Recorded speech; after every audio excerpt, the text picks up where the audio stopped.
Hello, hockey friends and families around the world, and welcome back to another edition of Our Kids Play Goalie, powered by NHL Sense Arena. You know, it's the time of year. We talked about this in a previous episode. Evaluations are coming, tryouts are coming, mass panic ensues. We don't know what to do. The teams are we have to pick the teams. My goodness gracious, what are we going to do?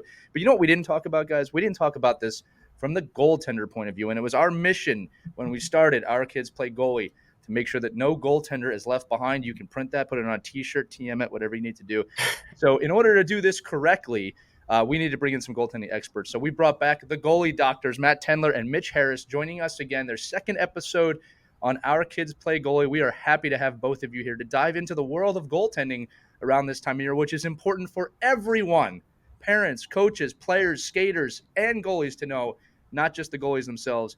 Matt, Mitch, welcome back to the show. Thanks for having us. No, it's our pleasure, guys. And listen, I'm not even sure where to start on this episode other than do goaltenders go through the same level of anxiety at this time of year? Is it different for them approaching evaluations? Obviously, there's less of them than the skaters, but I'm sure you get the same questions of what team am I going to land on? You know, do I have to be at tryouts every time? What is the process for goaltenders this time of year? Well, if I could, I'll start. I think it's important to kind of lay the foundation where we're talking. So I think for the start of this conversation, let's talk about youth, and we'll talk about midget and below, right? Sure. So when I'm looking at goalies that are going into tryouts, and Mitch, I'm sure your phone is blowing up as well. There's a lot of anxiety. There's a lot of uneasiness. There's a lot of uncertainty. And I think it's important for us to kind of segregate out this group again. So whenever I'm thinking about the difficulties around tryouts, there is a group, let's just say the top 10%, that they can go anywhere. They're that good, that they're wanted. There's not that much stress about where they're going to be. They really get to pick and choose. For them, okay, let's just exclude them from this environment. And then you also have the bottom 10%, which is the new ones, the beginners, that really this is something so new that they will just be happy to play on any team. And we'll talk about the middle 80%, where we can throw a big blanket over everybody and say, you know what, this major group of goalies or players, they're all very good, they're all very competitive, but are they going to be at that AAA, AA, or single A or whatnot? In that environment, we get a lot of phone calls that say, you know, we enjoy our team right now, but we're thinking about going somewhere else. The grass is greener somewhere else. Well, I think it's important to really look at it holistically. Yes, we all want to play on the best team possible, but there's a lot of other factors that play into it. We need to make sure that the parents are taking into consideration, travel, whether or not you're at the A level, the double A level, or the triple A level. Each team has a different commitment that is required. And if you're not willing and ready to sacrifice or put that time and effort in, I think the parents and the players should exclude some of those teams. If you are on that side where I want to make the highest level, Johnny tried really, really hard this year and he played really good. We want to make that next level. We want to find that next opportunity. That's when it gets a little bit more difficult and challenging, right? When you're going up against the competition that you looked up to for the whole past season and say, you know what, I want to be on that level. My first question to any parent or player is, how did you do this year? Mm-hmm. And I think it's important for all of us to understand tryouts for the most part are 2 days, 3 days. There's a very short time. And we all have this want and wish that the world is fair. Unfortunately, if we want to say in a perfect world, if I could create a perfect tryout environment, you have all the kids on the ice at the same time, goalies included, and you would have a outside independent evaluator to be blind to the names, to the parents, and just pick on skill. Mm-hmm. That's not how it really works. I mean, if you want to be honest, it's unfortunate that it doesn't work that way, but it also wouldn't be fair to really operate that way. Because I'm a firm believer that whether you play very good in one game, or let's just say 2 or 3 days, or you play really bad in 2 or 3 days, that doesn't dictate who you are or how much potential that you have over the next 12 months. So really what I try and encourage everybody is to take every day as a tryout. Hockey is a very small community, and goalies, parents, players, you would be silly not to think that the coaches and the evaluators don't talk to each other, because we do. We all know, for the most part, who a lot of the players are before even the tryout weekend comes up. And it always comes back to, what have you been doing for the last 12 months? What trajectory is this kid on? What are the parents like? Unfortunately, that's part of the equation. So if mom and dad are, a little bit of a squeaky wheel, it does put them into a different bracket where they better be so good that the coach is okay with dealing with mom and dad's extra curricular activities. So, for the most part, when the goalies ask me, like, where should I play? It's like, okay, I look back and the goalies that we work with, and I think, have they been putting in 100% effort, 100% attention for the last 12 months? And if they have, and if they are, then we're looking, okay, what's that next level? Can we go from A to double A? Can we go from double A to triple A? And if they can and they have the ability, then it really comes down to the difficult part, is finding the opportunity. We need to make sure that as parents and as goalies, you treat this almost like a job, right? And honestly, what do we play youth sports for? It gives us an environment to learn how to become a well-rounded human being that can be successful after we're done putting our pads on. Just like if I wanted to go out and find a job, I would evaluate what options are out there. For the most part, that's not that difficult. We have this fun internet machine that you can Google anything. You can look at every single AAA team within mom and dad, 20, 30, 40-mile radius, however you feel, however long you want to drive. And then you can understand the options that are there. And then once you understand kind of the teams, the travel, and make sure it's reasonable to be able to get there, then you can start looking at who was on the team last year. Mm-hmm. And I got to be really self-aware as a player, as a goalie, of what my capabilities really are. If I'm a double A player and I'm a goalie and I am middle of the road at the double A level, I have to be realistic that I might not be up at the upper echelon of that double A team. So how do I expect to be able to make that triple A team?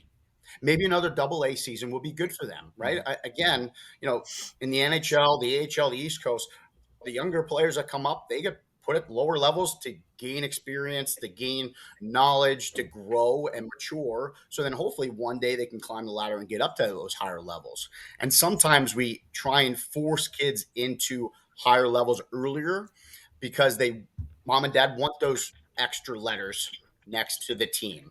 But it's a double-edged sword, right? We're only as good as the people that we surround ourselves with.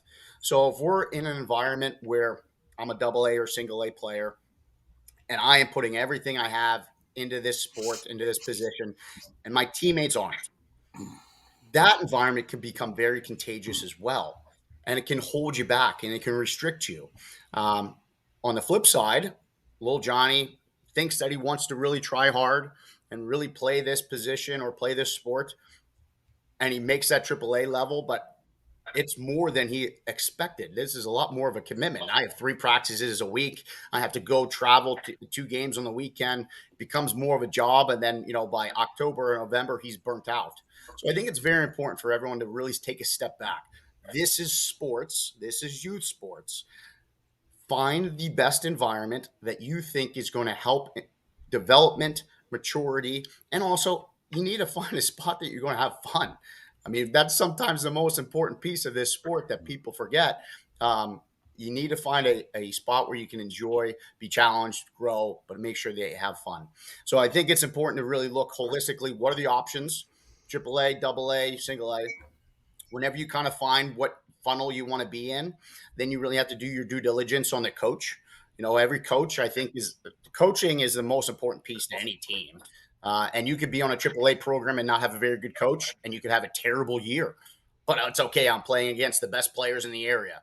Not in my opinion, I don't agree with that. I'd much rather play at a lower level, a double A or single A level with a coach that's 100% passionate, that's going to do a great job running team practices, doing things like team building, teaching kids resiliency, independence, maturity. those are the pieces that are sometimes the hardest things to find. So I think it's for parents, phone calls, emails are very important around this time frame, reaching out to the organizations, reaching out to the hockey directors, reaching out and connecting with the coaches. And then as we get through the end of the season, tryouts, districts are all over. For the most part, every rink run pre-tryout skates. So I think it's great for the kids to get out there in those pre-tryout environments. And then when you're on the ride home or you're at home on the dinner table, mom and dad and the goalie or the player better have a honest conversation about how they think they did in that environment. And they better understand that there's only a few spots available on each team. And for goalies, I'm not a great mathematician, but I think there's only two of them. So if there's a goalie on the team that it was the number one goalie last year and played the majority of the games, you better realize that there's only one spot there. Or I hate to say this, but again, as I prefaced earlier, tryouts aren't just those 2 or 3 days. It's what have you done for the last 12 months? So if the goalie pair that's there on any team did exceptional, did fine, the coach is happy, sometimes coaches would, this is not the greatest metaphor, go with the devil that they know, because the devil you know is always better than the devil that you don't know sometimes. So be realistic, be honest, realize that as much as we want to say that this is 100% a clean slate and fair, it's not. There's obviously people that are in situations and in scenarios that they're not going to move down or not going to get cut.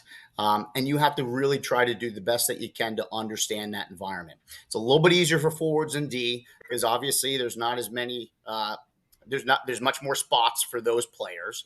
Goalies are a little bit more of a niche environment where you really have to network. I think networking is big, and mom and dad can do a little bit. At the younger ages, it's more important for mom and dad to kind of be the shepherd, to steer the ship. But as they become older, 13, 14, 15, anything after 15, mom and dad should be nothing more than the chauffeur and the piggy bank.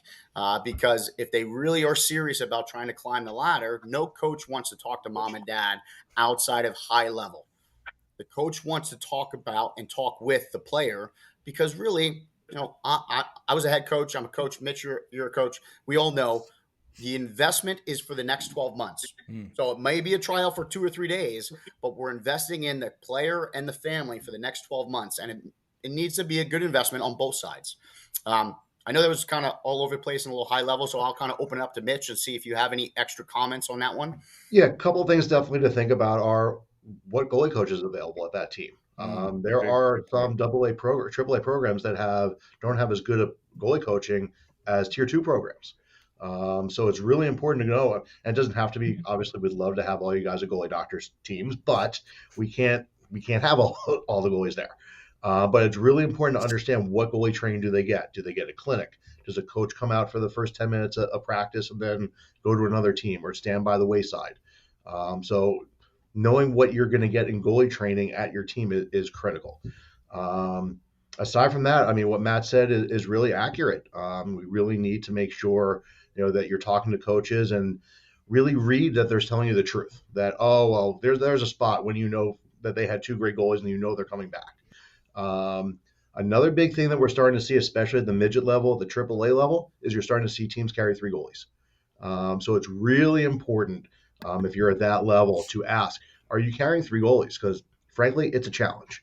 And if you are perceived, especially if you're the new guy as the 3, chances are that you're probably not going to get a lot of playing time. And also then when it comes to nationals, they only have a certain amount of roster spots. You could find out in end of December, you've paid your full dues for the year. Sorry, Johnny, but we don't have a roster spot for you for nationals. So your season's over. Basically, you're a practice player for the rest of the year. So there's a lot there. But Matt covered a lot of it, but for me, it's also find out who the goalie coach is. If you're going into a team and they say, well, we don't have one yet, or we don't know, we're still working on it, I would be a little nervous about heading that program. And if I could, just one extra comment, I think it's important for all of us to realize that we're always striving for perfection. And I deal with a lot of parents that are very, very successful outside of the rink in their career, and they are perfectionists, and that's why they are so successful. In the hockey world, I don't know too many people that have a perfect environment, right? You get those top 10% and they're really good. They're going to be, in their mind, they're in the perfect environment because they're always going to be the upper echelon. I think it's important to try and find the most ideal for the individual. And everyone's situation is a little bit different, right? Let's just take example for the 3 goalie. If I'm teetering on the AA to AAA, and I get an offer as a third goalie spot on a AAA midget program, I really need to look internally and say, is this the best situation for me? And what do I really want in hockey? Because whatever team that we're on this year is nothing more than a lily pad or a stepping stone onto what's going to come next. And you have to make sure you're not just looking at the next 12 months, you're looking at goals are so important for goalies, players, parents, everyone. Set goals short term, mid term, long term. And you have to see where each step that you take gets you closer to those goals. And, for a third goalie on a midget program, for some, they're not mentally strong enough to be able to do that.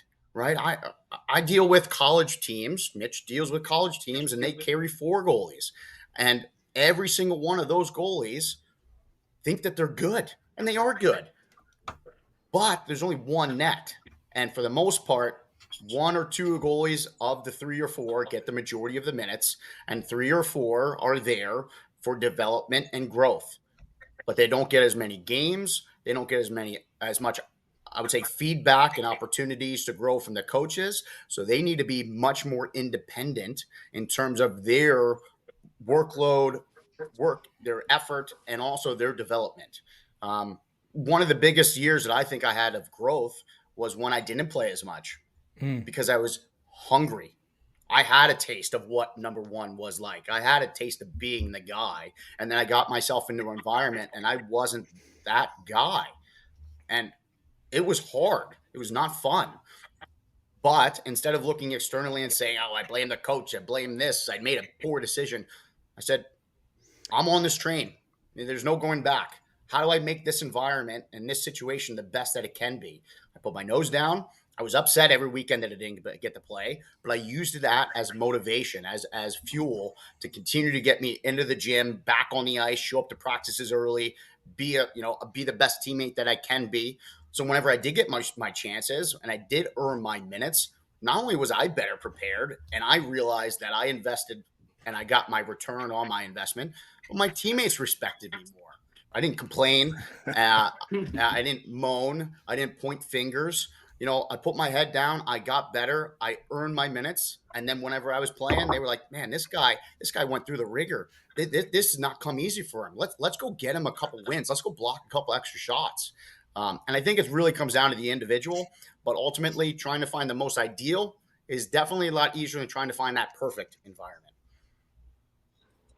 That is such great advice. And parents can play such a big role in that positivity. It'd be very easy to feed into those negative feelings and to blame everybody for your kid not being in the net, but to use that as an opportunity to grow and to become a better player and really pay attention to what's going on out there on the ice. You can turn that into a great opportunity like you did. That is such great advice. I'm curious, during tryouts itself, you know, your nerves, or you're a bundle of nerves in the net. Let's say you're in a tryout, you're not doing well, you feel like you're really messing up. Are there any kinds of tricks for goalies to hit the reset button to try and save that tryout? Your save, haha. I love that. Yeah, absolutely. And I won't be as long. I'll give Mitch a little bit of time here, but I just want to say, a couple deep breaths. In, hold, out, hold, and say, go out and have some fun. That was always kind of my reset, right? And for me, everyone has their different mental exercise. But for me, it was a couple deep breaths, realizing that, I just need to be grateful to be here. And if I was grateful for the opportunity that I had, grateful for the chance that I had to play goalie, grateful that my parents allowed me to do this, it really alleviated a lot of that anxiety because I was just happy to be there, happy to be in that environment, happy to compete. I mean, really, that's all we can do as players and goalies. I mean, that's the thing that I miss the most about playing is honestly, when you're in the net and when you're on the ice, you are in control. You, the goalie, you can make that extra save or you can let that squeaker in. And it's really up to you. I think every puck is stoppable. I can argue on that. There is a difference between could have stopped or should have stopped, but every puck in my mind is a stoppable puck. So when I'm in that environment, a couple deep breaths, refresh my memory that I'm here because I love the game. I love the position. I love the competitiveness. And I just want to go out and compete. And you know what? The one thing that my dad told me when I was a young kid that really stuck with me was the hockey gods have already written down what happened in this game, in this practice. So just go out and play. Don't worry about what's going to happen. Worry about what you can do right now. Mitch said this to me the other day. He is where his feet are. Be where your feet are, right? Don't be up in the stands thinking about what the coach is thinking about. Don't be on the bench what the coach is thinking about. Be in the crease, be in your skates, be where your feet are, and worry about what is right in front of you right now. Be a firefighter. Don't be worrying about, planning what's going to happen after I get off the ice. See a fire, solve it. See a problem, solve it. And just kind of refresh your mind that I am here. I can't fix what happened, but I can make a difference on what's going to happen. Yeah, that's a great point. I mean, I think we need a T-shirt. Be where your feet are. I love that. that's actually from a Justin Goldman book. I think it might have been Jake Ottinger that said it. I don't recall, but it was in his most recent one. Right. But yeah, I mean, the key thing for me is control the controllable. I mean, that's all we can do. Our attitude and our effort. Goals are going to happen. It's just a part of the game. No, there's not one goalie in the Hockey Hall of Fame with 0 goals against and 1,000 save percentage. So goals are going to happen. It's how do you react to it? I've seen in tryouts where goalies will slam their stick. They'll look up in the sky. They'll look up at mom and dad. There's an X right there. So it's a matter of just like you would in a game. Goals happen. Just whatever you do in a game, whether it be getting your water, whether you skate to the corner, whatever you do, emulate. Look at the NHL goalies and see what they do when they give up goals. Mitch, that to me is key. One thing I want to bring up, you're both talking about present moment awareness, which I think is a massive skill set that we need to be teaching our youth hockey players at all positions more and more. But something you're making me think about just from an evaluation tryout point of view, for the parents out there, look, it's normal for your kids to have some nervousness or anxiety before an evaluation. I mean, that's completely normal. I think normalizing that is what happens is something that's important to do. Now, with that said, and you both touched on this, right? It's enjoyable to compete. I think the older you get in sports, the more you realize how much a gift that competition is, right? And the nerves turn into something a little bit different. I think you still feel the nervousness and the anxiety, but you start to be grateful for it because, as I always say to my students, if you're nervous, it's because you care. You're nervous because you care about the outcome of this situation. Now, to Mitch, your point, what can you control in this outcome? And I'll tell you right now, as a coach at an eval, and this is true for all players, but especially goaltenders, if I see a goalie out there and he's having a blast or she's having a blast, whether the puck goes in or not, and they're working hard, obviously, and there's some talent there, I want that kid on my team, right? Because they're loving it. And again, this is true for D, forwards, anything in between. And the thing is, that player is probably nervous. All right. But they're transforming that energy into something a little bit different. Right. I had a great conversation with my own son. We were facing a team that it is highly unlikely we were going to win this game. I'll put it that way. All right. And we talked about the mental approach of, what the outcome of this game will most likely be. So what are we going to do? Right. What are we going to do about it? Right. If they come in with 100 shots, what are you going to do? And I think that a lot of that mental training goes into the evaluation as well. What are you going to do in the net in an eval if you get scored on, right? Yes, all eyes are on you, whether they are or aren't, right? That's the perception. So what are you going to do?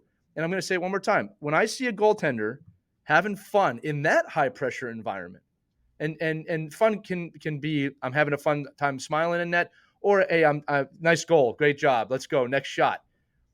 It's a huge impact. Again, this is probably advice for all players, not just goaltenders. But I'll throw it back to the group here because I think what we look for at evals, in addition to talent, like we have to look for that. That's why we have the evals, is the attitude. Absolutely. Body language is so important. We communicate when we're in the net with our body language, right? I mean, if I get scored on, I slam my stick and my shoulders are slumping. Mm, You said this, all eyes on you, or that's how we perceive it. right. There's a lot of kids on the ice at tryouts. Um, Not every goal is seen. Not every mistake is seen or watched by the coach. Not every big save is seen or It's watched. true. It's Right? true. I mean, you're out there, and the coaches are having a laundry list of players of 40, 50, 60, maybe even at some junior skates, 100 plus with 30 plus goalies. You only have a few seconds for a coach to watch you and either cross your name off the list or keep you on the list, Mm-hmm. right? So body language is so very important. And remember, even if you make a mistake, it doesn't mean that someone saw it. So quickly refresh, get over it, and then get back to work, because maybe they missed that mistake and then you follow up a goal with a huge save. They see that big save. So it's, again, important to remember, control the things you can, be where you're at, make sure you're having fun. If you're having fun normally the results trend in that direction where you're having fun, you're doing better. And then your body language is contagious. If you're having fun, enjoying yourself out there, your teammates are going to, enjoy it as well. And then, like you said, the coach is thinking, I want this kid on my team. I don't need to worry about, the difficulties or the challenges of this goaltender. And, we're not perfect as coaches. In my last tryout season, we were at a lot of teams and a lot of organizations, and the one that sticks out in my mind is a high level AAA program. And there were a couple goalies that were picked this year, and they were probably the best ones talent wise. But in that 2 or 3 day environment, you don't get to know who that person is. Right. You don't get to know who that goalie is.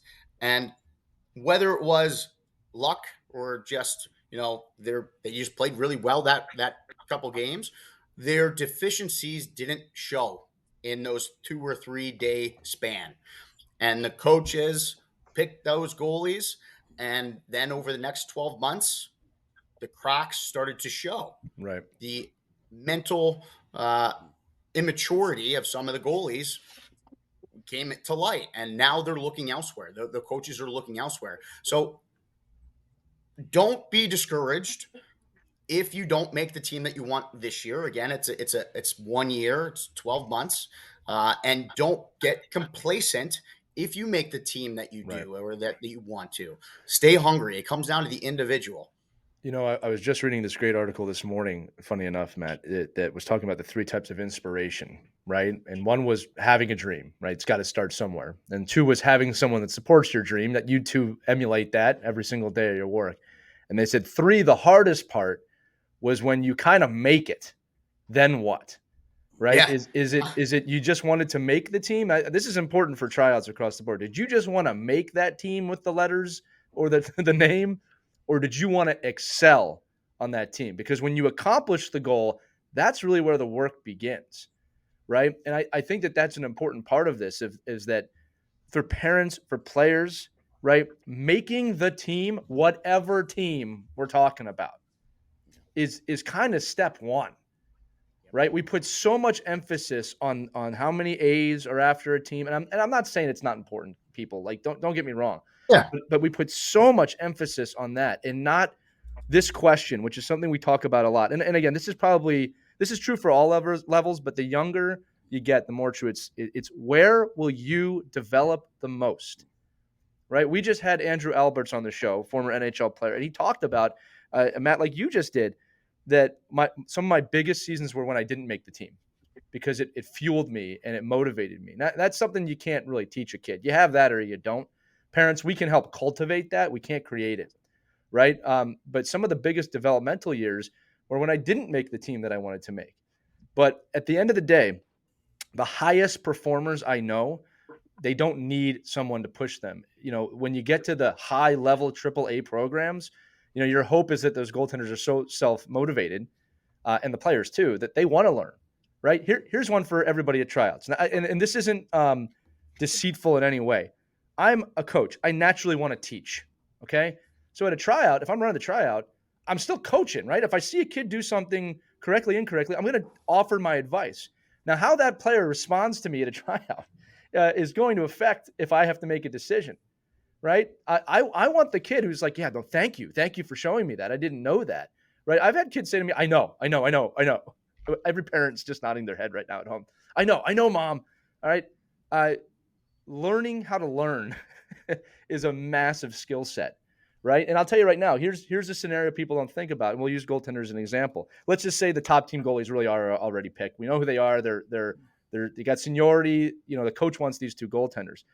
Well, what happens when that younger goaltender at the eval is learning from the coach or learning from the person doing the eval, and they go to the top level coach, say, next year, that kid's going to be ready for you.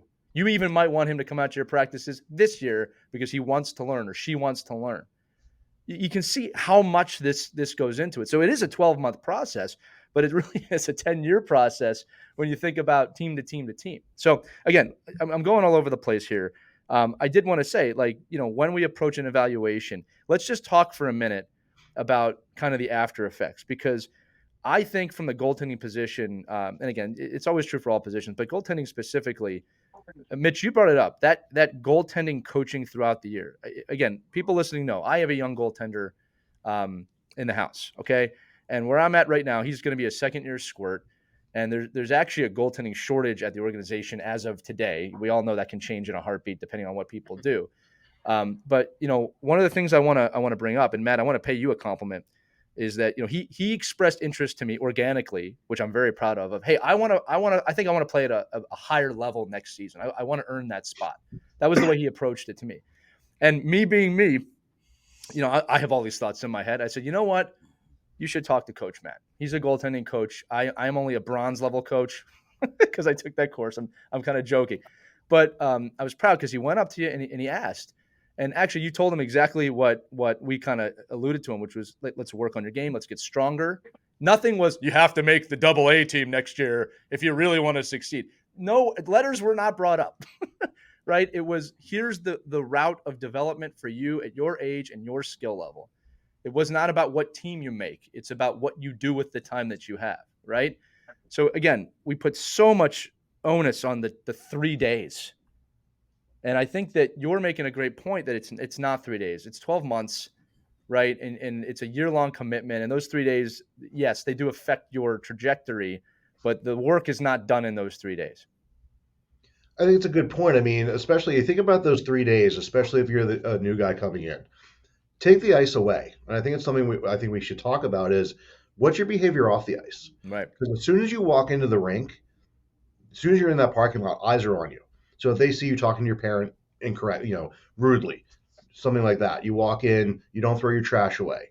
You leave the locker room and you leave it a mess. You leave your area a mess. Right. During drills, you're not doing 100% of the skating drills. You're not helping pick up pucks. You're not doing the little extra things. As the new guy, that's not a good thing. You need to be a great human being, because that's the coach, as Matt said, it's a 12-month process. You're in this for 12 months. Those 3 days, if you're the new guy, you need to be the best new guy you can be to show that you're maybe a better person. You may be an equal goaltender, but you better be a better person than the two goalies coming in. Totally agree. You know, I do want to say to the audience listening, Mike Bonelli is here. This is one of those episodes where Mike is listening quite a bit. And Mike, I do want to throw it to you because you always have some wisdom or some good questions to drop in on this. And I didn't do a full intro at the beginning of the show. So Mike Bonelli, ladies and gentlemen, here on our Kids Play Goalie. No. I mean, listen, it's what we talk about every day, right? I think it's just reinforced that, you know, you have to come in prepared. You have to come in with the feel. I mean, I don't know. I just look at goaltending that you have I think it's a great opportunity for goaltenders, because I think goaltenders don't need to play on the best team. And depending on where you're at in your region and where you're at in your development, listen, you're paying a lot of money to be a goaltender. You might as well get the most rubber, right? You might as well get the most shots. And if you get the best coaching, that's where we see these kids leapfrog. I mean, the reality is goalies make teams in youth hockey. based off a lot of politics. They made that they were the only goalie when they came to squirts, and then they go, well, we can't cut the kid now. He's our only squirt. He's our only squirt goalie, and then now he's a squirt A goalie, and now he's the Pee Wee goalie. But where that changes is at 13, 14, 15 years old. There's no longer the we just gotta keep the kid around to be loyal to him because he's from our town. So I think it's a longer game, I think, for goaltenders, that wherever you get in, you find good goaltending coaching, you find a good parent coach or a coach that is realistic in the expectations of not just blaming you for every goal and blaming you for every loss, and understanding that you're going to be in practices that you get to see like real hockey shots and really get to develop as a goaltender, and that your coaching staff, and both got I think we've talked about this even on other episodes, right? That the parent coach or the professional coach, whatever it is at youth hockey, is coordinating with the goalie coaches, is understanding that it is a specialized position, is understanding that these players need a different look. And if I'm a head coach, I'm selling all that. Like, I don't care if I'm AAA or AA or A. I'm like, listen, I'm going to get your kids in off ice. We have not only do we have a good goalie coach, which is great, but I coordinate and communicate all the time with the goalie coach. Like, I don't just say, like, I mean, I can't tell you, I've been a part of hundreds of organizations that I've come and worked with that the goalie coach is there, but they're not there. They have no idea what the goalie did last weekend. They had no idea where the kid is in the pecking order. They just show up, they check the box. Did I talk to the kid? Did I tell him to watch his angles? Did I tell him to get better body language? And they move on. They say, hey, we have a goalie coach. But do you really have a goalie coach? So I want the organization that tells me we have a goalie coach that communicates with me, with you, with your parents, the other coaches in the organization, and we have a plan for you over the next 2, 3, 4, 5 years. No matter where we put you, if you're coming to me or you're coming to our organization, you're already trusting that the organization is good, right? Because when our organization's not good anymore, after you get cut, well, that organization sucks. Well, you came and tried out for us, so you're the one that wanted to be here. So all of a sudden, we became bad because we evaluated you not the way you wanted to. So I'm just saying, like, if your coaches out there listening to this, be proactive in that. Sell the fact that you are a communicator, that you don't know that much about the day-to-day operations of a goaltender, and you're counting on this person, but you're always going to be communicating with that person all the time.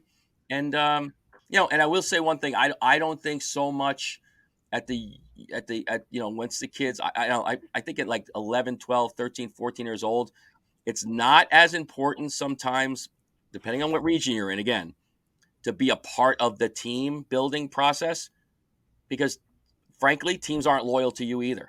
So just find the best place you could be, find the best place mentally you can mature, and get all the opportunity you can. And I think for both these guys, right, and you guys could comment on this, I think it would be best is, look at the facility and tell me, can everything I need be right here? Or do I need to go travel out 45 minutes twice a week to go get the extra instruction and go get different, different educational pieces of my game? Like, can I go to a one-stop shop, which is going to give me back a lot of pieces of my life, and get good goaltending within the building I'm already in?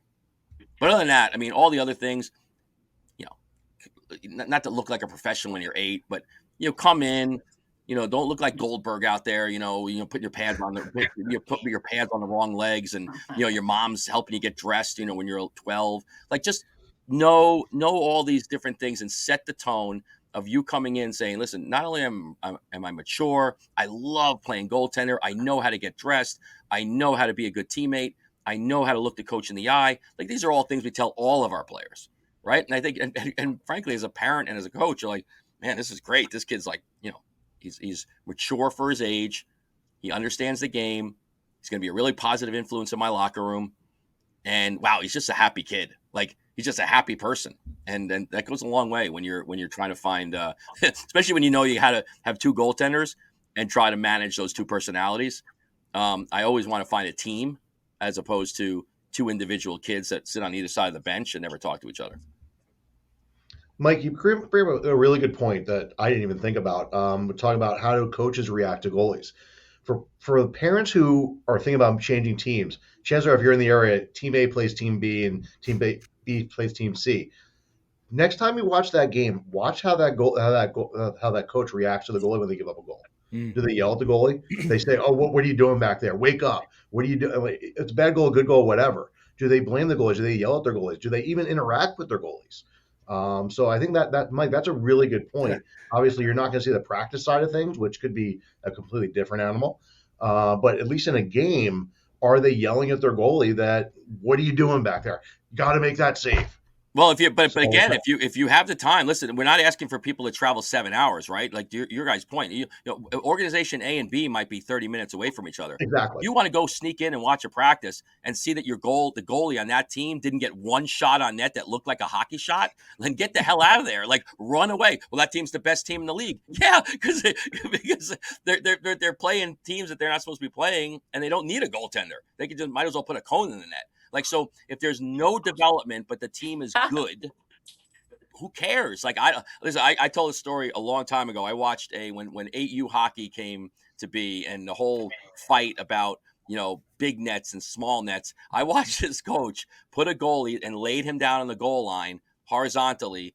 The kid had a shutout. The kids couldn't lift the puck. And the dad was the most ecstatic person in the world that they won that game. I'm like, you know what? Look, we all lost in this game. Every one of us lost.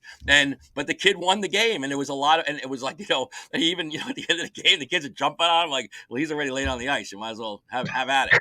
But never had to move, like never had to do anything. And and some parents are like, look at the mind on this guy, how strategic he was, knowing kids couldn't lift the puck. And I'm like, yeah, that's great, but this kid just, I don't know. Maybe he's in a butterfly for 45 minutes. Right, no, not even a butterfly, just laid there on the side. Laid there.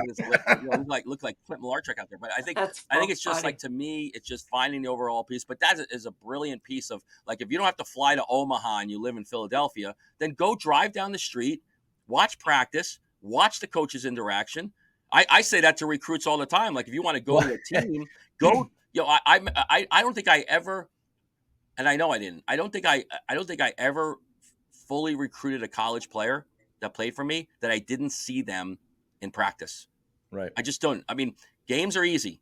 Games is where you get. Yes, you can see at the end of a game if a kid breaks a stick over the glass or something. But in practice is really where you see interaction and where personalities come out. And can I coach this kid? Can this kid play with kids that are better than him, worse than him? Is a goaltender going to compete in practice, or are they a gamer? I think this is like all the kind of stuff you need to see as a parent going into, it's not always about what does the coach think of me. Take some power in this goaltending, parents. What do I see in you? What are you going to do for my kid? I'm the consumer. And I don't know, take advantage of that, because you're all talking about there's less and less goaltenders. Well, then take advantage of the fact that Mike, I want to bring this up too, because I had this on my list of things to bring up, and I actually have to preface this point that Matt and Mitch have been on the show well before I actually interacted with them in the the real world, I'll say. But one of the most wonderful things that happened last season was that my kids' organization brought them in for goaltending instruction. I don't have a problem telling everybody about this. It's not why you're on the show today. It has nothing to do with this show at all. Oh, come on. But Mike, to your point, when I look at the organization my kids are in, especially my goaltender, that is a huge, awesome flag, not a red flag, a good flag, a star of why we keep returning. And again, there's other organizations in the area. I'm not looking at them, but man, there's a lot of comfort in knowing, wow, this organization brought in goaltending specialists for every age, right? That take the time to come and help all the goaltenders, not just my son, right? So I'm just, Mike, to your point, that's more important to me than whatever team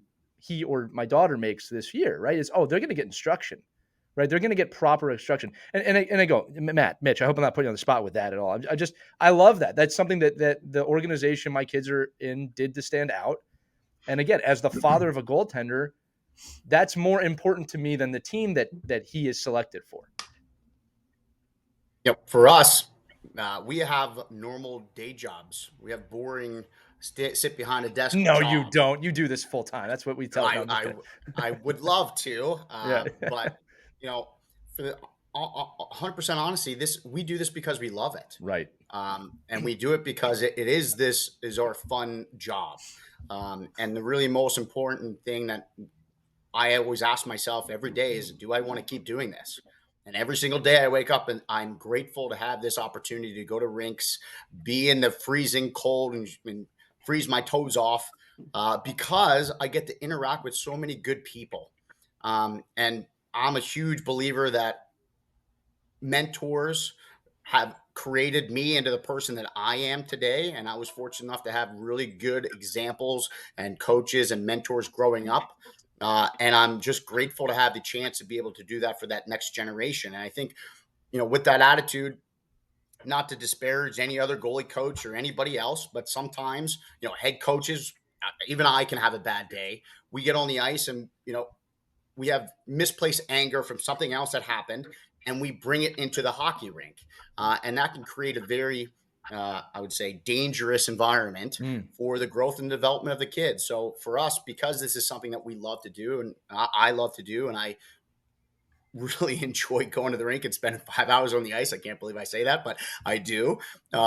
Is because I get to see the growth and the development of the players. Like, I've been doing this in this area since 2006, 2007. And I have kids that have started out just like your son, Logan, at 9 years old, have grown up. They have their wife, kids, married, job, and we still talk and we still connect.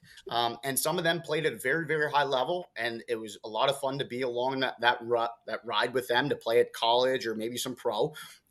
And there's a lot more that didn't get the chance to play college or pro, but they still look back and they're grateful that they had that chance. They still look back and they reflect on a lot of the lessons that they learned dealing with adversity.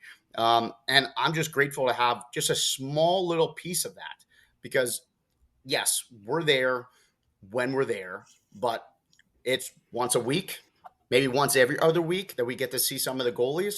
So we have a very small piece. It's the coaches, it's the teammates, it's the parents that really help that growth. But we try our best to make the most impactful influence on them in terms of not just the skill development, but also the mental side and the enjoyment side. Well, so, Lee, I appreciate that. It's a lot of fun being on the ice with those guys. Matt, I'll tell you this, dude, and you can call this the Christie effect. Anytime you're in the rink, you are smiling. You can tell that you want to be there, right? I mean that. And again, Mitch, I've just spent more time around Matt this season. For sure. But I mean, there's a present. You look excited to be there. You look like you want to be there, right? And the point I'm bringing that up for is, first off, it's great, but the effect that has on the kids, right? It's not just my son. When you're there, all of the goaltenders are like, all right, you know what I mean? It's like they want to be there, right? It's a huge thing. And again, look, that's not limited to a goalie coach. That should be every coach. All right. They will feed off you. And again, huge point you bring up. The best advice I ever got, I think, growing up is you don't bring the outside world onto the ice. That is your sanctuary. That is your peace. It is not easy to do. That is much easier said than done. But when you step on the ice, really the world should be okay, right? Again, it's not every time. It's something you got to work on. But that is a sanctuary, right? And again, as adults, we forget the things that our kids are going through. As an adult, they seem like silly problems, but I've always said this: a 10-year-old has a right to their 10-year-old problems. A 15-year-old has a right to their 15-year-old problems. The worst thing you can do as a coach is, well, let me tell you about how hard real life is. Yeah. Your kids don't care. They don't care. No. Right? So we talk about meeting them where they're at, right? We had Justin Goldman on the show. He said, you got to meet these kids where they're at. So I think it's just so important from a coaching standpoint, even at the tryouts, understanding that, and parents, this is something I have to say. It might be the everything in the world to your kid to make a team, right? That is logical thinking for a 10, 15-year-old and up. But as the parent, you have to know their life does not hinge on what team they're about to make. All right. And again, you don't necessarily have to say that, but you need to emulate that through things like, I love you no matter what happens. I love watching you play. You're going to have great development this season, no matter what team you make, right? Those are the messages, in my opinion, kids need to hear. That's kind of where I want to bring this now, because we're running out of time here, is the parents, right? And again, it's funny, Matt, you said in the beginning, the top 10% can go wherever they want. Well, the 50% think their kids are in the top 10%. That's something Mike Yep. Mike always says, right? So messaging from parents to the kids, specifically goaltenders. Mitch, obviously you too on this, right? What should we be saying? My son's about to go on the ice. Now I know what I think I want to say, but what should we be telling these goaltenders before they take the ice at an eval or a tryout? So for me, I mean, I'm a goalie dad too. So I bring that perspective to it. My son's now playing 18U. But when my son was young and worked with Matt back when he was a mite, I would say to him before he gets on the ice, have fun, play happy. Yeah. And we actually wrote it on a stick. And to this day, I think he still does, but maybe not. If he doesn't, I'm going Got to to make get sure that he back on that, does. Mitch. We can't let that streak stop now. No. And Yeah. that actually came. Cam Ward has that on his stick. I forget what it was, but it was something along those lines. But that's all we need to say. Have fun, play happy, and do your best. That's all it is. A win and a loss doesn't define you. You making a team, not making a team doesn't define you. We still love you. You still have a place to live in our house. We're still going to feed you. Nothing's going to change. Just go out and have fun and play happy. It's a game. Hockey's a game, and games are meant to be fun. And that's the bottom line at the end of the day, especially at 8U, 10U. It just have fun. And even at the higher levels, it's still a game. You're still, believe me, it's a lot better than being at my desk right now at my day job. I can tell you that 100,000%. Well, except for when you get to do this, right? Exactly. Yes. Without a doubt. The one thing I tell kids when they're on the ice with me is, if I see that they're not smiling or whatever, I say, you know what? As you said, this is your sanctuary. You're not at home. You're not making your bed. You're not fighting with your brother or sister. You don't have to go feed the dog. You don't have to mow the lawn. All you have right now is the ice and now. And we've got great shooters out here. Go out and stop some pucks. Yeah, just have some fun. Stop thinking and just play. Yeah. Just go out and play. But that's the message. Parents, no pressure on the kids. Just have fun, play happy, and I love you no matter what. So wait, we're supposed to feed them when they lose? Is that what you're Well, getting at? not good. They have to eat vegetables. Okay. For me, I think it is a difficult situation, right? Because we all want to see our kids, we all want to see the goalies play at the highest level and be special.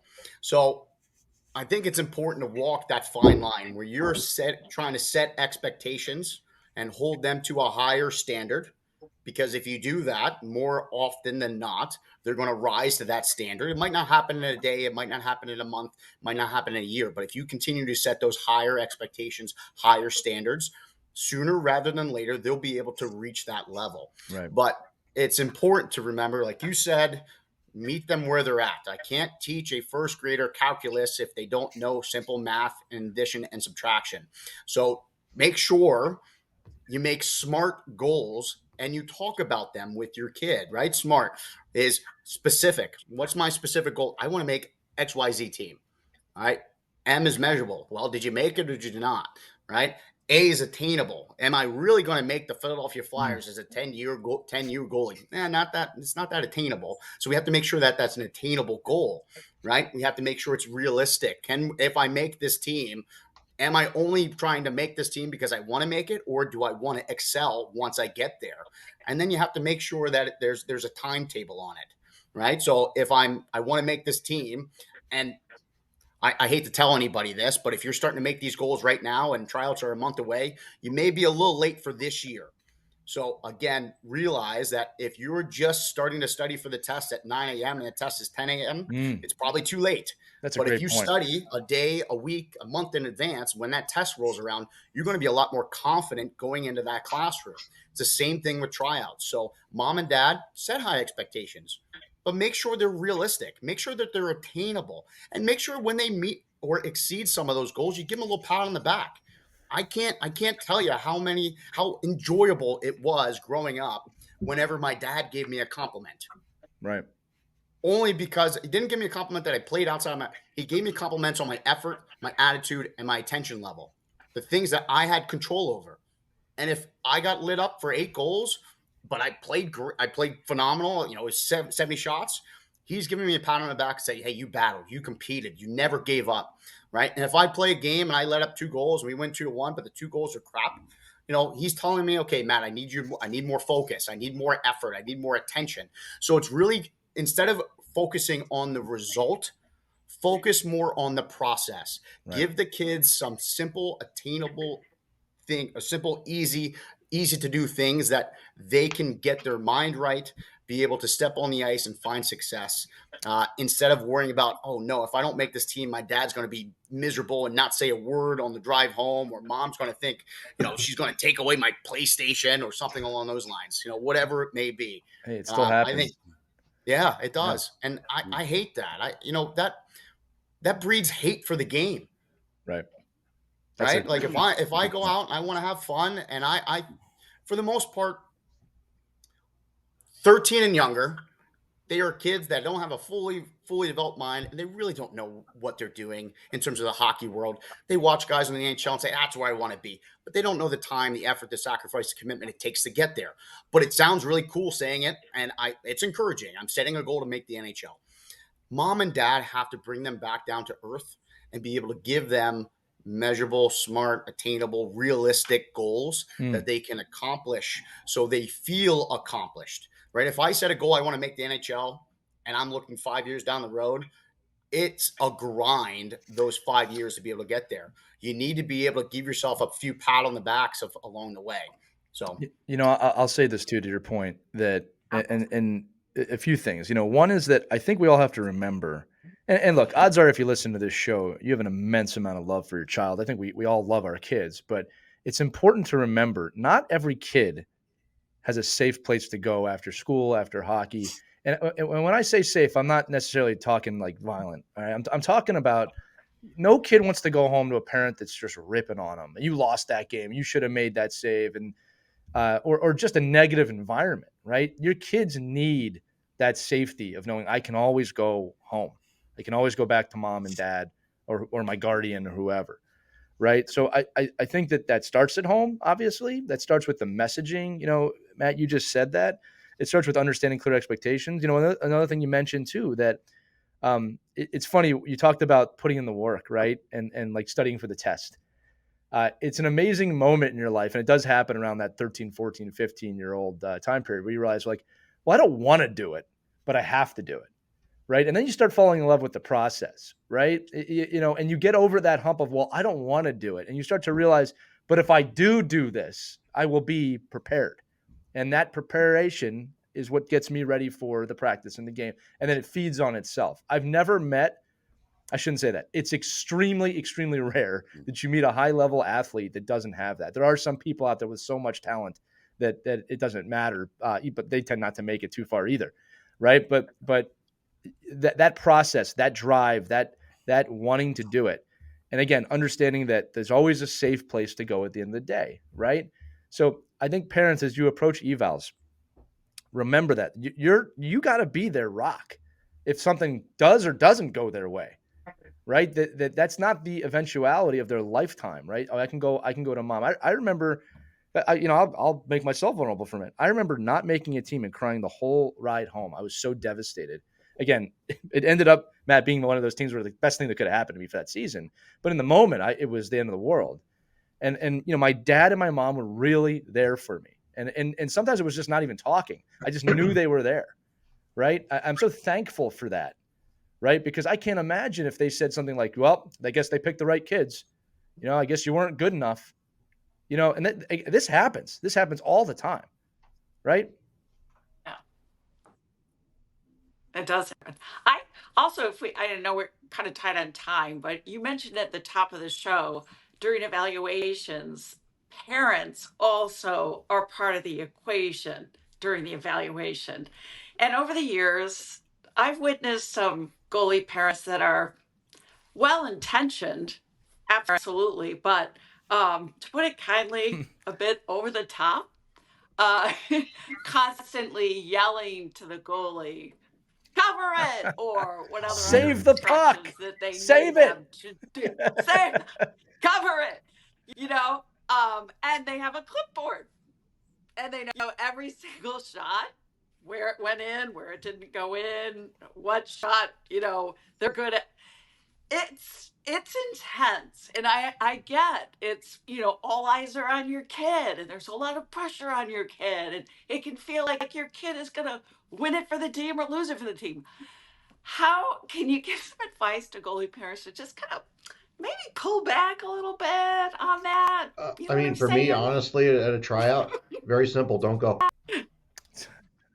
Don't go. Oh, I love it. Nothing good is going to come from you going, because all you're going to do is either do exactly what you're saying, or you're just going to drive yourself Yeah. nuts. So, in all honesty, I mean, Yes.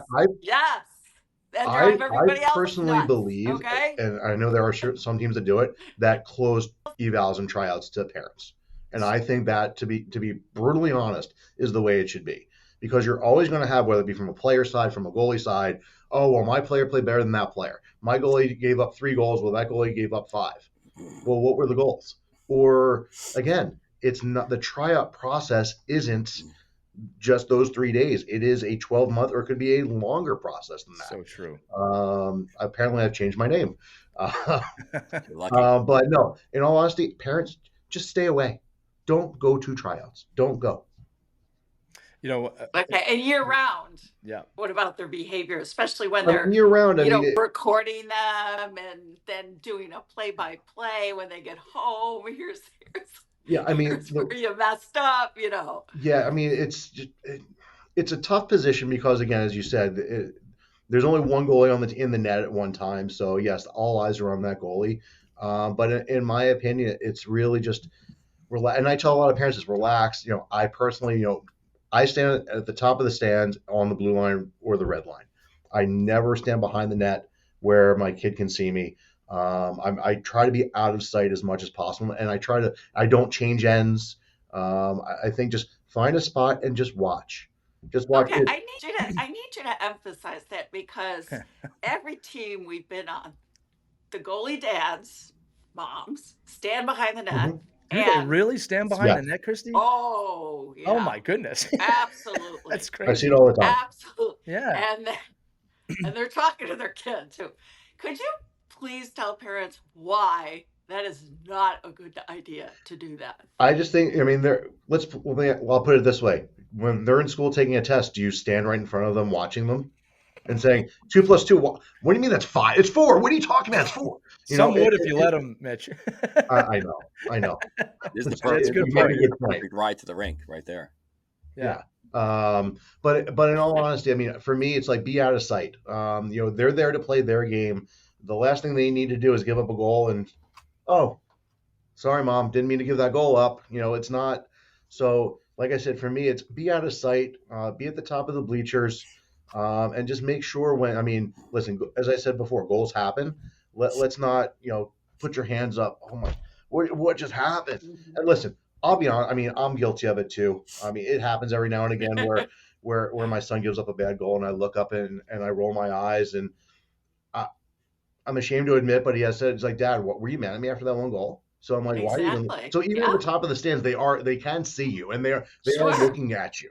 Yeah. So it's really important. Just just watch, encourage, fun. Just listen. I know it's stressful. Trust me, I know it's stressful.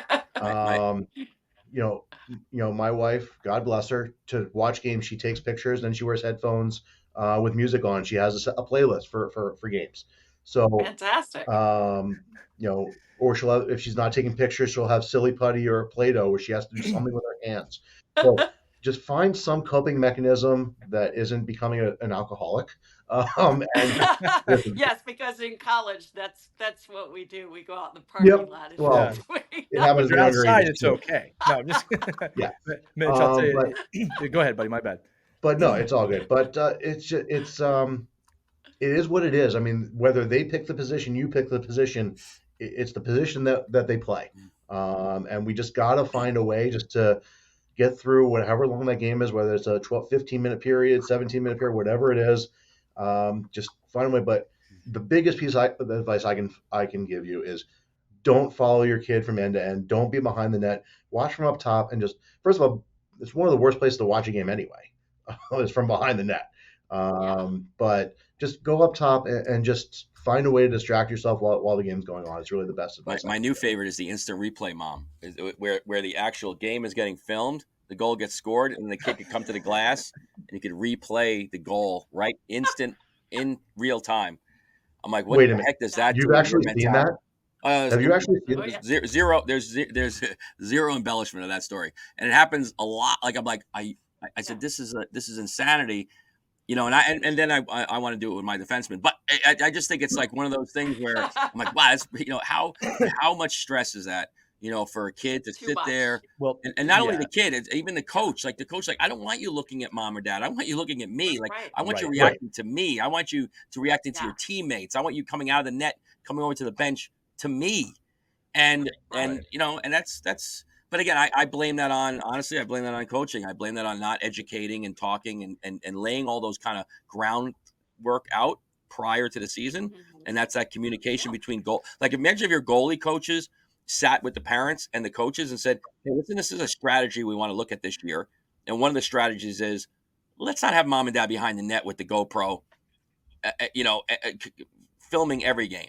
Because what are you doing? Mike, Exactly. I'm going to say that one of the things that, and again, I hope this isn't like I'm patting myself on the back. I'm not trying to. One of the things I'm most proud of is that my son doesn't look to me when things are going wrong, right? He doesn't look up into the stands for approval or for anything, right? He's in his domain, right? And I'm also proud that like if he needs a moment of comfort or if he made a huge save, sometimes he will like pump his arm at me, but that's not because he needs me to be there. He's sharing the moment with me, right? And I think that's true for all parents, true for my daughter too. I don't want you to have to need me in those moments. Of course, I'm there for them if they do, but the point is that that's not what I want the reaction to be, right? And it's funny, Matt and Mitch. Last year, a parent came up to me at the eval and it literally said, "How are you so calm?" It's like they came up to me and asked that, and it's because of what you said before. I didn't say this, but you articulated it so well. I said the hockey gods have written this already. It's just it is what it is, right? Like all I care is that he or she is just doing the best that they can. And I said I have no control over the outcome of this, and me being nervous is not going to affect the outcome. If anything, it will make it worse for my kid. Right. Yeah. So it's just something I think about too and again, I must've been like laid back at this tryout in the stands, just kind of eating a soft pretzel or something like that. How are you so calm? I'm like, how are you not? It's like there's nothing we can do. Right. Just to enjoy it. But, I wanted to mention that like sometimes, and I think again, as a parent, there's this paternal feeling of like look at me, you need my help, and it's that's natural. I'm not negating any parent the need to help their child. It is obviously Right. something we all share, but you can also be proud that they don't need you right now, and that's okay. They need their coach, right? They need their teammates, right? Yeah. And you will be there for them should they need you directly. That's the compliment. That's what I said before. It's a safe place. You can always come back to me. You can always come home, right? It's just not always going to be the case. Matt, welcome back. No, I mean Thank that's you. a great point Sorry you about make. that. Whenever game's over, my son gets back in the car. I give him win, loss, whatever. He gets however much time he needs to vent, and I Right. won't say a word. Like whatever. Yeah. My D did that. What? I'm like, okay. Are you done? And then once he's done, then we move on. Right. But I mean, I think that's key. Is after that tryout, after a game or whatever, just let your kid vent. You don't need to. You don't always have to answer every question. Not everything is oh, it's going to be okay, John. Sometimes you know what? It happened. Goal went in. Like you're allowed to be angry, you're allowed to be upset, or you're allowed to be ecstatic. Right? It's like emotions are okay. Yeah. Negative or positive, emotions are okay. Mitch, here's another one too. Is if they don't bring it up after the game, I don't bring it up. If they don't want to talk about it, or they're not volunteering it, and don't get me wrong, I'm a hockey coach. It's hard not to talk about it. But if they don't bring it up, I won't talk about it. I only talk about it when they ask or they want to talk about it. So I think we get lost sometimes too. It's like you just lost the game and you don't care. They might not care. That's okay. It's like, especially if they're really young. Where are we right? having lunch? Yeah, Yeah. right. We go to McDonald's. Yeah. Right. Like sometimes. No, you lost. You don't get McDonald's. Yeah, we don't feed you when you lose the game. You guys know this, all right? 5 goals or more, you don't eat dinner either. No, that's obviously not the case. But I think it's so important that, again, meet them where they're at. You're right. We don't have to fix everything in that moment. And again, adults, we like to think we're all adults. How do you vent? When you're venting, you don't necessarily need someone to tell you it's going to be. You just want to get it out. Like they're not that dissimilar from adults, right? But what you can do as a child is learn how to compartmentalize and how to use that emotion and use those strategies to be better as an adult. Like I'm always trying to help my kids learn it before I did. Sometimes that's not talking. I'm a show host and a coach. I talk a lot, right? Sometimes it's hard for me not to do that. Anyway, I'm monologuing. We got to close this at some point. This is starting to pick up. Like Christie's got a timeout here, right? So, Wrap it yeah, up. Matt, I'll give you and Mitch any final words you have, and then we'll close this episode out. Sure. If I could just comment on the parent thing one last time. At a younger age, I needed my dad at the rink. Sure. Because he was very stoic. He didn't show emotions, always stood there across. And no matter if it was a great game or a bad game, I just knew that he was there, and he was a valued voice in my hockey career. And my mom was always there. She was always the nice lady, always, no matter what happened, gave me a pat on the back. And then as I grew older and I matured, I didn't need them there anymore. I wanted them there. And then as I got older and I moved away, I really wanted them there, not because of feedback or anything. I wanted to share this experience with my parents. I wanted to share this time that I had with my father. And that's not easy for parents to do. So just remember, parents, the way that you act around your kids at a young age is going to dictate the relationship that you have with them later down the road. So that's all I wanted to say in terms of especially that. when grandkids come into the picture. You're Yeah. going to want to be around it. You want your kids to want you there. Yes. Right? Yeah. Mitch, any final thoughts? Yeah, final thought, just for this more for the goalies, just going out at the tryout. Just make sure, again, 100% effort, 100% attention every time they step on the ice. And the biggest thing I can tell you that I can say is when doing skating drills, and this is one of my biggest pet peeves, doing a line drill and they say skate to a line, skate to the line, please. I ran and this is not, I'm not exaggerating this, I ran a junior main camp last summer. So we're talking about goalies who are between the ages of 17 and 20. Blue line, red line back. I ran 3 sessions, 20 goalies each. I would say over half the goalies did not make it to that line. Wow. And this is a try, and I went off. And I said, guys, this is a tryout. Like, do you understand that people are watching you right now, and you could be just as good as goalie A, and goalie A skated the line and goalie B, you didn't? Guess whose line just got crossed out? It's not goalie A's. So it's really, really important, especially during skating drills, whatever drills you're doing, just give 100% effort. And if you have to go to the line, go past the line. Do not stop short of the line. And that's a story for life too. You don't stop short of the line. And my analogy is, you know what? If a teacher gives you homework and you have to read pages 1 through 10, and you have a test the next day and you only read pages 1 through 8, and all the test questions are on pages 9 and 10, you probably failed the test because you didn't read it. So it's no different than skating to a line or finishing a drill or whatever it is. It's a motto for life. Skate to the line, just finish it out. Do it the way it should be done every single time. Oh, so tough. Could I give a little send off in terms of the tryouts as well? Yes. So try not to leave anything to chance. And that just goes the same thing with Mitch, right? Do everything to the best of your ability. And try with 100%. Now, that's simple and easy for us to say and simple and easy for us to hear. The hard part is that doesn't guarantee you success. So when you're in any tryout environment, look at your peers, see what the other people are doing as well, and gauge your level versus theirs. And if you're on the same playing field and you don't make it, take that as motivation that I'm right there. If you don't make it and you look to the left and everybody is so much better than you, take that as motivation that I need to develop, right? So no matter what you do, hard work, dedication, commitment increases your chances of success, but it doesn't guarantee it. Stay motivated. Don't get discouraged. This is a long-term investment, and it does take many, many years to reach the goals that everybody's setting for themselves. So enjoy the ride. And embrace the process. Well, this entire episode proves once again that the entire purpose of Our Kids Play Goalie, Our Kids Play Hockey, the Ride to the Rink, all of our episodes is that hockey is a vehicle for your growth as a human being, right? And when you approach the game that way, as a parent, as a player, as a coach, the results tend to be pretty good.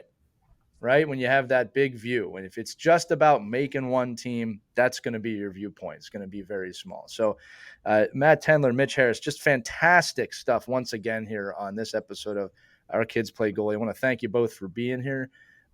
Also want to thank Christie Casciano Burns, Mike Bonelli, my co-host, the faithful co-hosts. Make him like superhero. A great big dose of the Goalie Doctors. Always good medicine, guys. That. Thank you. That's going to have to be, we're going to put that on the wall at their location. That's been another great episode of Our Kids Play Goalie, powered by NHL Sensorina. Make sure to check them out at hockey.sensorina.com. For the entire crew here, thank you so much for watching. We're wishing you the best in your evals, or if it's in the middle of the season when you're listening to this, remember, it's a 12-month process, so we're wishing you the best in your evals, whatever they are. For Christie Casciano Burns, Mike Bonelli, Mitch Harris, and Matt Tendler, I'm Elias. We'll see you on the next edition of Our Kids Play Goalie. Take care, everybody. We hope you enjoyed this edition of Our Kids Play Hockey. Make sure to like and subscribe right now if you found value wherever you're listening, whether it's a podcast network, a social media network, or our website, ourkidsplayhockey.com. Also, make sure to check out our children's book, When Hockey Stops, at whenhockeystops.com. It's a book that helps children deal with adversity in the game and in life. We're very proud of it. But thanks so much for listening to this edition of Our Kids Play Hockey, and we'll see you on the next episode.